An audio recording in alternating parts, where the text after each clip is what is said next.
Hi மக்களே, சந்தமாரியம்மன் கோயில் திருவிழாக்கு தான் கிளம்பியாச்சு. இந்த வீடியோவில் சாமி தரிசனம் பண்ணது, மாவிளக்கு எடுத்தது, தீச்சட்டி வந்தது எல்லாத்தையுமே மொத்தமா பார்க்க போறீங்க. அதுக்கு முன்னாடி சப்ஸ்கிரைப் பண்ணிட்டு பக்கத்துல இருக்க பெல் ஐகானை கிளிக் பண்ணிக்கோங்க. காலையிலேருந்து வேலை தாங்க. காலையிலேருந்து எல்லா வேலையும் முடிச்சுட்டு வீடு வாசல்லாம் கழுவி விட்டு அதுக்கப்புறம் வந்து தலைக்கெல்லாம் குளிச்சுக்கலாம்னு சொல்லிட்டு தலையெல்லாம் அலசியாச்சு. அலசிட்டு பாப்பா முதைய குளிக்க வச்சுட்டு சின்ன பாப்பா தூக்கிட்டு வந்துட்டு அவளை வந்துட்டு குளிக்க வச்சு எல்லாம் ட்ரெஸ் பண்ணி நீட்டாக வச்சாச்சு. அப்புறமேல் நம்ம வந்து குளிச்சுட்டு தலையலசிட்டு இருந்தோம்.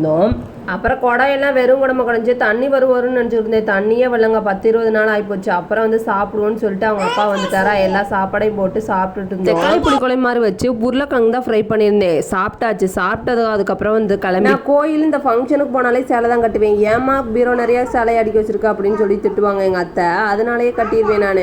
எங்கள் அண்ணி ஃபேமிலி நாங்கள், எங்கள் மாமா வந்துட்டு வண்டி ஓட்டிகிட்டு இருந்தாரு. அதுக்கப்புறம் எங்கள் அத்தை முன்னாடி உட்காந்துருந்தாங்க.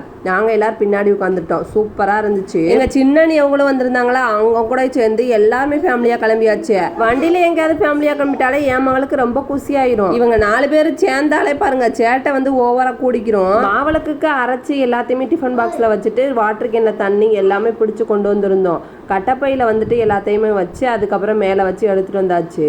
இப்போ வந்து தேனிப்பேட்டைக்குள்ளேயும் வந்தாச்சு. போகும்போதே வெள்ளிக்கிழமை கூட்டமா தான் இருக்கும்னு நினைச்சிட்டே இருந்தோம். அதே மாதிரி கொஞ்சம் க்ரௌடா தான் இருந்துச்சு. நம்ம வண்டியை பார்க் பண்ணிட்டோம். நம்ம வண்டி இதுதான் பாருங்க. முன்னாடி நம்ம காமிச்சிருக்க மாட்டோம்.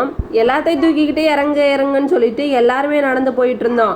அப்புறம் அபிஷேகம் வாங்கலன்னு சொல்லிட்டு அபிஷேகத்துக்காக வாங்குறதுக்கு எங்க வீட்டுக்காரும் எல்லாரும் போயிட்டாங்க. நாங்க வந்து கோயிலுக்குள்ள போயிட்டோம். முன்னாடி கோயிலுக்குள்ள போகும்போதே சூப்பரா இருந்துச்சு. நல்ல டெக்கரேஷன்லாம் பண்ணியிருந்தாங்க. கம்பத்துக்கு தண்ணி ஊத்துறது எல்லாமே நாங்க போன தடவை வரும்போது கிடையவே கிடையாது. கம்பத்துக்கு எல்லாமே பிடிங்கிட்டாங்க. கம்பத்துலாம் இந்த தடவை கம்பத்துக்கு தண்ணி ஊத்துறது ரொம்ப வந்து சந்தோஷமா இருந்துச்சு. கம்பத்துக்கு தான் ஒரு செம்புல வந்துட்டு நம்ம மஞ்சள் தண்ணி எல்லாம் கலக்கி கம்பத்துக்கு ஊத்தியாச்சு. நானும் எங்க அத்தையும் முன்னாடியே வந்து ஊத்திட்டோம். அவங்க வந்து பின்னாடி வந்துட்டு இருந்தாங்க. ஏன்னா வந்துட்டு அபிஷேகம் எல்லாம் வாங்கிட்டு இருந்தாங்க. அப்பம்போது வரும்போதே வந்து சாமி வந்து பல்லக்கில் தூக்கிட்டு வந்திருந்தாங்க. சூப்பரா இருந்துச்சு. ஒவ்வொரு நாளைக்கு ஒவ்வொரு ஊர்ல மண்டகப்படின்னு சொல்லிட்டு சாமியை அழைச்சிட்டு போவாங்க. அழைச்சிட்டு அங்க வந்துட்டு அபிஷேகம் நிறைய பேர் வந்துட்டு பண்ணுவாங்க.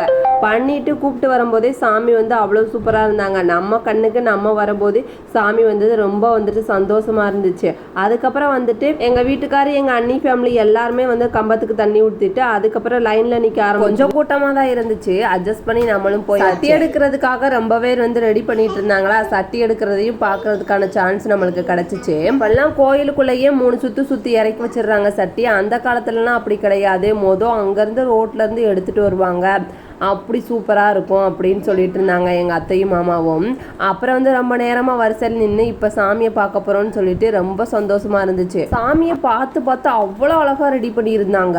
எல்லாரையும் சந்தோஷமா வச்சுக்கப்பா, எங்களையும் சந்தோஷமா வச்சுக்கோன்னு சொல்லிட்டு வேண்டிட்டு கோயிலை சுற்றி இருக்க சாமி எல்லாத்தையுமே கும்பிட்டுட்டோம். அதுக்கப்புறம் மாவிளக்கு எடுக்கிறதுக்கு தான் ரெடி பண்ணிட்டு இருந்தாங்க அத்தை.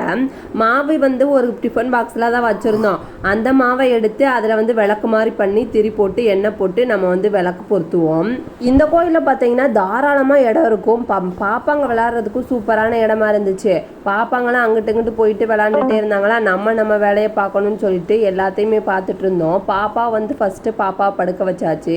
படுக்க வச்சுட்டு ஃபர்ஸ்ட் மாவிளக்கு பாப்பாக்கு தான் எடுத்தோம். நாங்கள் எங்கள் அண்ணி அவங்களுக்கும் ஒரு விளக்கு கொடுத்துருந்தோமா. அவங்க வந்து அவங்க ஃபேமிலிக்கு எடுத்துக்கிட்டாங்க.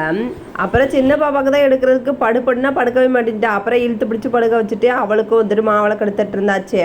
அப்புறம் அத்தைக்கு எடுத்து விட்டுட்டேன். அதுக்கப்புறம் எங்கள் வீட்டுக்காருக்கு தான் எடுத்தோம். அத்தைக்கு ஃபர்ஸ்ட் எடுத்துருவோன்னு சொல்லிட்டு எடுத்துட்டு இருந்தேன். தேங்காய் உடச்சி தந்தாலே தான் சொல்லிட்டு 2 பேரும் சரட்டையோட தின்னுட்டு இருக்காங்க. எல்லாருக்கும் எடுத்து முடிச்சுட்டு வாழைப்பழம் தேங்காய் எல்லாத்தையும் அவனுக்குள்ளேயே கொஞ்சம் சாப்பிட்டு அதுக்கப்புறம் வீட்டுக்கு நம்மளும் கிளம்புவோன்னு சொல்லிட்டு கிளம்பியாச்சு. எங்களுக்கு இந்த டே சூப்பரா போச்சு. மீண்டும் அடுத்த வீடியோல சந்திக்கிறேன். பாய் மக்களே.